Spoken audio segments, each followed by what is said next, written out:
Hello and welcome to another episode of Seeds of Flourishing. So as it's Sunday, I'm going to be talking about a book, and this particular book called Accidental Empires. Now the book initially came out in 1992, February of 1992, but that's not when I read it.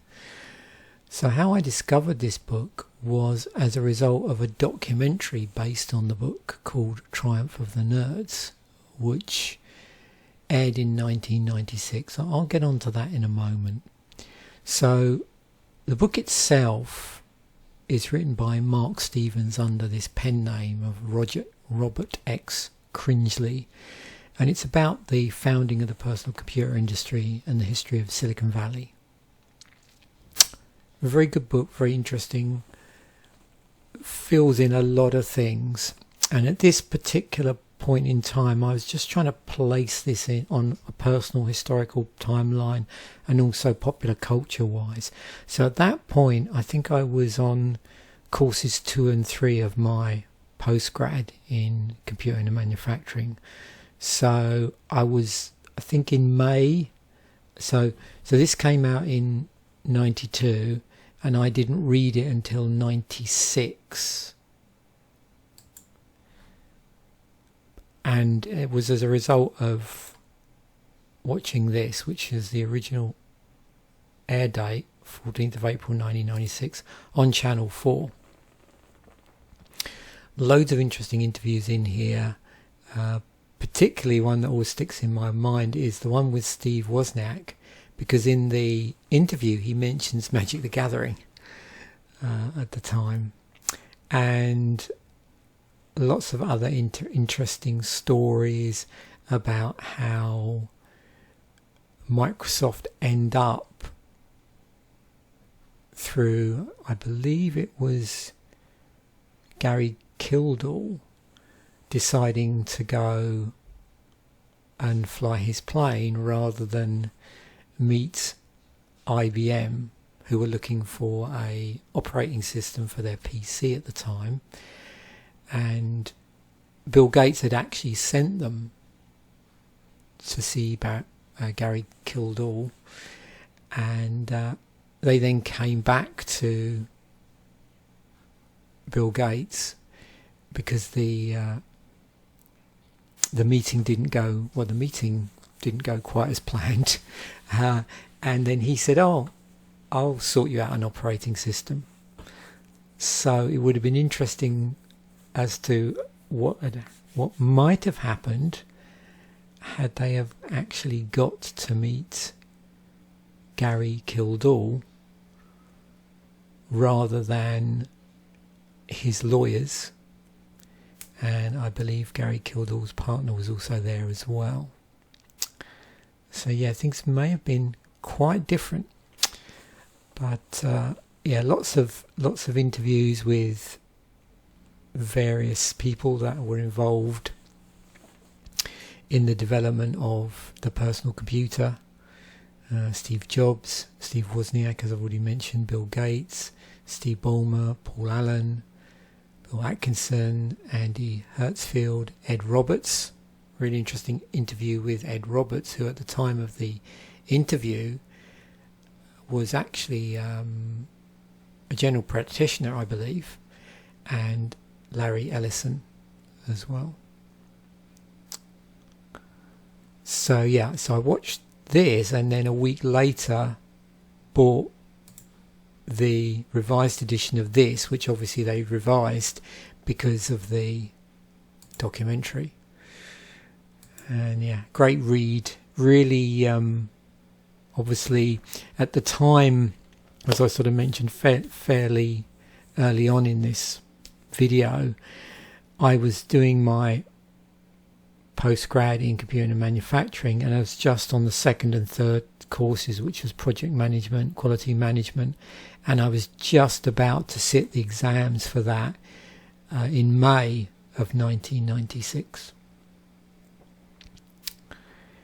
And so all of these components came together, as at that point I hadn't really started studying the computing component So I sort of front loaded it with items that I was familiar with, like project management, quality methods. I then did my fourth unit was implementation of new technologies, which the exam was, I think, of November 96. And that was a big unit, which was more of a social sciences unit. And then I moved on to the more computer orientated stuff like relational databases, object-oriented software technology, which was really interesting to do that after I'd seen this, because there was a lot of there was an interview with somebody that was involved with Steve Jobs getting a demonstration at Xerox PARC, at which he was demonstrated object-oriented programming. So it was interesting to see how that slotted into historically. And also in 97, I think in the second half of 97, because the exams are always like March and November to a year. So once I'd done relational database systems and object-oriented software technology, I then moved on to intelligent systems analysis and design, and a choice which I did just for interest, which was polymer engineering, also in 97. So yeah, this was just really meshed in well with all the other stuff I was studying at the time. I was curious when I was thinking about doing this video to just see what was going on in 1996 music-wise, because as you know, I'm a big music fan. So if we look around this time, you can see we've got Evil Empire was released by Rage Against the Machine. I can't think of anything else Democracy by Killing Joke. I was just going to say, I can't think of anything else that I was super aware of that I would have been listening to around that time. I don't know if I was even aware of Amon Marath at that time. I think this might be a fairly early, it's a debut EP, so I was probably completely oblivious to them. And I don't think I'd reacquainted myself with the more extreme sides of metal until early 97 when I bought a copy of Terrorizer. So I would have been oblivious to this album coming out by Neurosis, which I subsequently latched onto in 97 and had a listen to them. But when I look at the singles charts around that time, I definitely recognise a lot of stuff. So this is what was being played on UK radio at the time I first read this book. So we've got, funnily enough, the XFiles theme, which I'm going to come on to in a moment. Fire started by Prodigy. This children track by Robert Miles. Oh, Don't Look Back in Anger by Oasis. Coolio was in the charts around then. So this is actually the week of the 14th, which is the very week that I saw Triumph of the Nerds, and then, as I said, the following week bought Accidental Empires. Album-wise, take that, we're pumping out our greatest hits. We've got Mosley Shoals, Ocean Colour Scene, so Britpop was really big.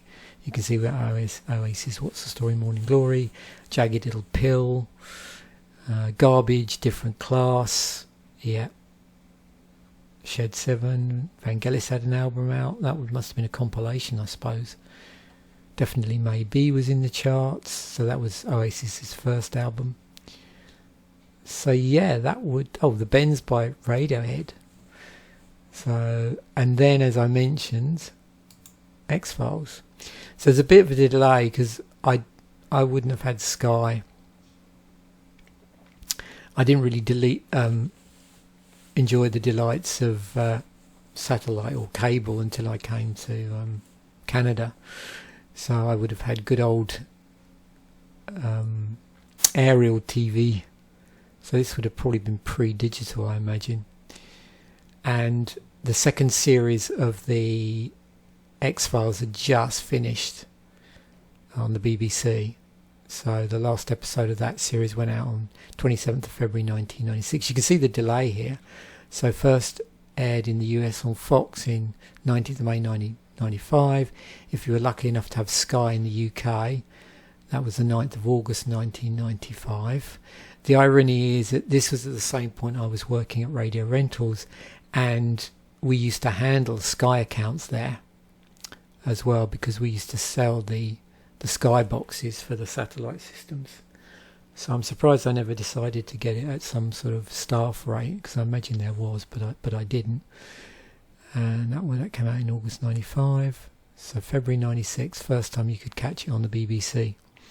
And then Series 3 didn't appear until September 96, so quite later on in the year.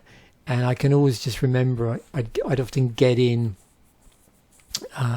a night after. It used to be on fairly late in the evening on the UK, and I'd probably be out seeing a friend or something, and I'd come home and I'd sit down and watch it with my dad, because he was really into this and still is. He's got all my old. I bought the whole series on VHS, all the series that they put out, and they in the UK, my parents still have all of those VHS videos. I never bothered bringing them with me, so they can sort of watch those at any time.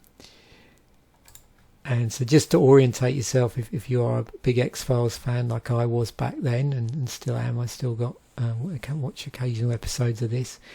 So season 2 started off with, at this point, the X-Files had effectively been canned in the storyline, and so Dana's back at the FBI Academy.